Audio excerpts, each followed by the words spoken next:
When camp is over, I just want to get home and see my family, maybe take a nap, but parents showing up late, kill that. Hey, my name is Eric with a K, and this is the Practical Youth Ministry Tips podcast, and I'm so glad that you are with me today. I want to talk about this. Now, I know it kind of comes off like a little angry at first, but here's the deal. I think there's a high level chance that parents showing up late after you return from camp is our fault. What did you just say? And let me explain why. When I first got into ministry, early, many years ago, I would tell parents, this is when we're returning from camp or whatever event we were coming from. I didn't think about traffic. I didn't think about the time, all of those things that have potential to make us late. I didn't think about that. And I would put the time out and then I would show up late. And that happened a number of times. And then when I showed up on time or even a little early, I found parents weren't showing up on time because I had taught them basically, this is what we do in our ministry is we show up late. So don't worry about coming on time. It was on me. That was completely on me. And I was frustrated with myself. And side note, when I was doing this in the beginning, we didn't have texting, we didn't have Instagram, we didn't have all the array of ways we could reach out to parents to let them know, give them the updates of what was going on. And even if we had some of these, the parents didn't have cell phones. How old are you? To be able to receive that information if they weren't there. So they were sitting around forever getting really frustrated at me. And here I was fueling that fire of frustration on a regular basis. And then I wasn't able to communicate with them when we were running late.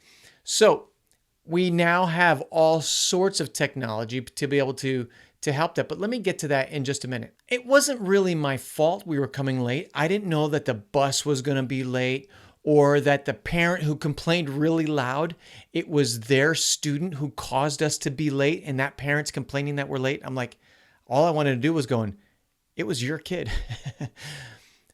I held on. I didn't lose it. I didn't, whatever. But there's all sorts of things that can cause you to be late. So I sped. I followed too closely. I ran a stop sign. I changed lanes without signaling while running a red light and speeding.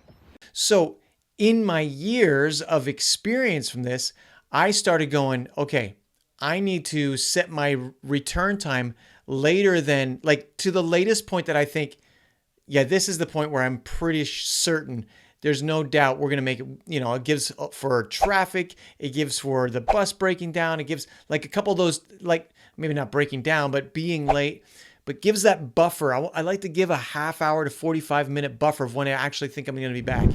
And so I've worked really hard at being not only on time, but early back from the time that I tell parents I'm going to be back at.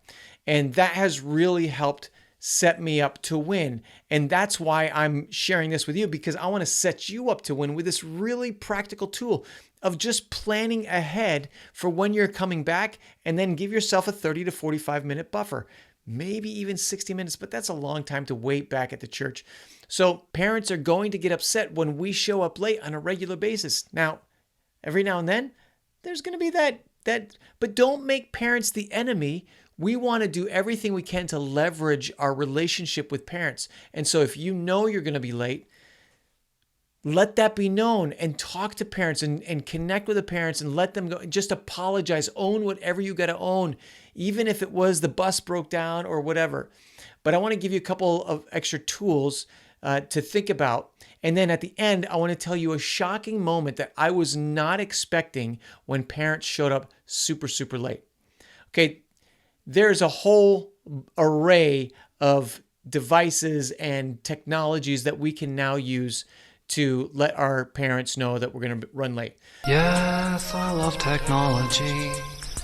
Number one, you might have like a church managing, like CMS, content managing system for your church, like Planning Center or Keeper, whatever. A lot of those will have that built in or as an option.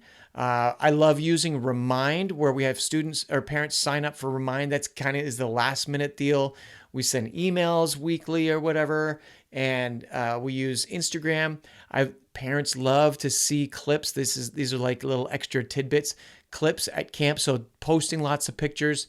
I've done Facebook Lives and Instagram Lives of a session or two. So, and sometimes during the day, that's a little extra stuff.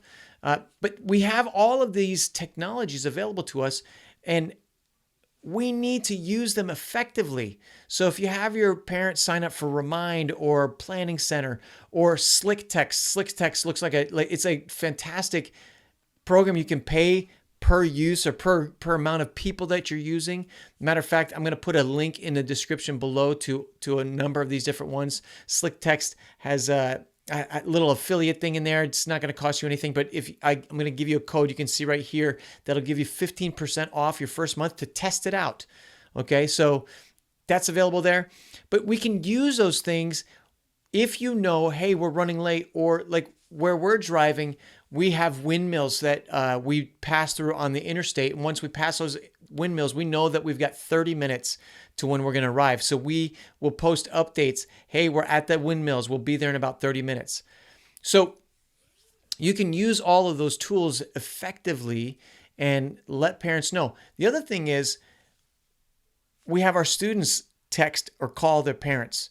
Now, little sidebar here. Can we take a sidebar in this sidebar? I don't let students have phones at camp. And maybe you are not in that camp. If you're not in that camp, that's okay. But I want to share with you why I don't let students have phones at camp. We give them back to them when we come down off the mountain and are on the highway.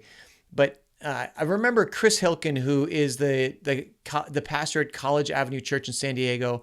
I got to know him when he was serving on staff at North Coast Church, and they were coming to they were doing a college camp in the desert where I live, and they were using our youth center at our church. And he shared why their college students weren't getting to use their phones for the weekend, which was like, I was like, college students too? It was crazy. I don't believe it. I don't believe. But this is what he shared. And Chris Hilkin is like super smart. So like I'm listening to him, I'm like, man, I want to write down everything he has to say. So he shared a study that they had these different groups take tests. And one group had their phones out on the desks while they were taking their test. They couldn't use their phones per se, but they had their phones on their desk while they were taking a test. Another group was allowed to take their cell phones in with them, but they had to be either in their pocket or in their purse or somewhere not out to be able to be seen. And then there was another group that didn't have their cell phones in the room at all. Now, what was interesting in the study is that both the group that had their cell phones on the desk and the ones that had their cell phones in their pocket or their purse, they scored about the same, which was less than the group that didn't have their cell phones in the room at all. And it's all about how the brain works, knowing that this potential distraction is right there. And so not having their cell phones in the room meant that there's no chance that I'm going to have a distraction. There's not going to be any buzzing or any dinging or anything like that. Yeah, someone's on the phone for you, I think. He talked about that's the reason why we don't want you to have your phones this weekend, because we don't want you to be distracted. We want you to fully embrace everything, both the relationships you're going to have with other people here and your relationship with God. And I was like, that's so good. And I've used that ever since. I wasn't using cell phones before, but now I had some really good, solid kind of research behind it.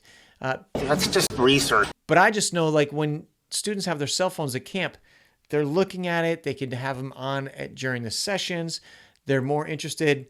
One of my kids sat next to somebody with going to camp, and they had their phone in their face the entire time. And they sat next to this kid and never engaged in conversation because this kid was on their phone the whole time. Like that kind of stuff. You're missing out on so much when you've got your phone in your face and you've got camp all around you. Look at that. Isn't this beautiful? So that's just a sidebar, but we do give our students their phones back at the end of camp. When we get on the buses, we head down the mountain, we get onto the highway. That's where they get their phones back. So back to at the end of camp, not only do we send out all of our text messages from what we use, but we also have our students text their parents. And then I kind of go through the group. Hey, did you text your parents? Confirmed. Yep, we're all good. Okay, good. So Now to this shocking moment I was not expecting to happen. I was coming back from camp. Been gone for about the week, right? And I had gone through the ones who were stragglers, making sure, hey, have you called your parents? Yeah. Well, there were two brothers who were there when everybody else was gone. And it takes some time for everybody to get out of there.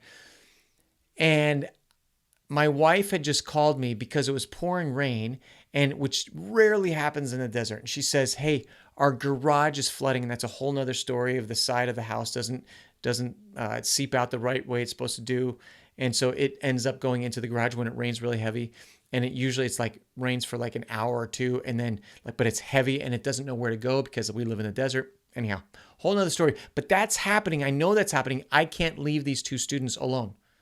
So I have to stay there, and I'm getting irritated. So I've asked these guys, have you called your parents?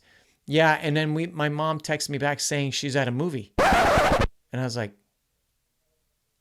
what? Are you being serious? Is he being serious? She's not coming because they're at a movie? She knew what time we were coming back. We gave the time. And I had established at this church that we don't come home late. And here she is, sorry, I'm at a movie. And I'm like, I need you to call your mom again. And got a second response. And then she finally texted, hey, the movie's done. We'll be there in 30 minutes. I'm telling you, friends, an hour and a half after everyone else was gone. That was the worst one I've ever had.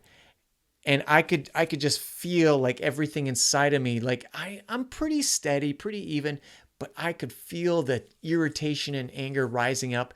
And I had those guys help me clean up everything and make sure I didn't have to come back the next day to do any sort of cleaning. And then about 15 minutes left to go, I felt like this prompting from God to have a conversation with them. And the conversation I felt God was saying is to ask them if they had a relationship with him. And I was like, God, they come to church like on a regular basis. I want you to ask them.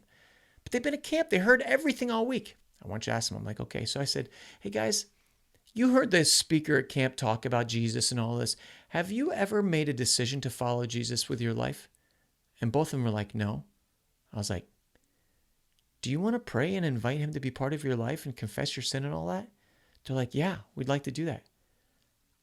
I was floored. I was not expecting this moment. And so right there, 15 minutes before mom was coming to get them, they prayed. It was such a great moment. I still had to deal with the fact that our garage was flooding. My wife was dealing with that and all that. But I was really thankful for that moment.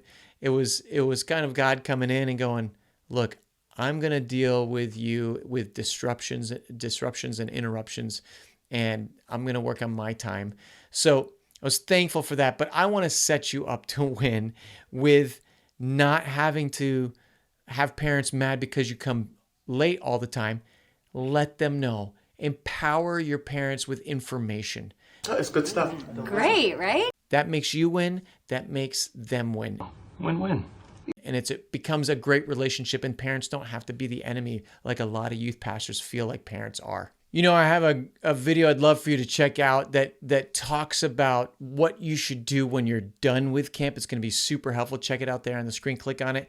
If it's helpful to you, would you share this with somebody else you think that could use this message? I really appreciate you coming back. Have a great week. We'll catch you next time. See ya.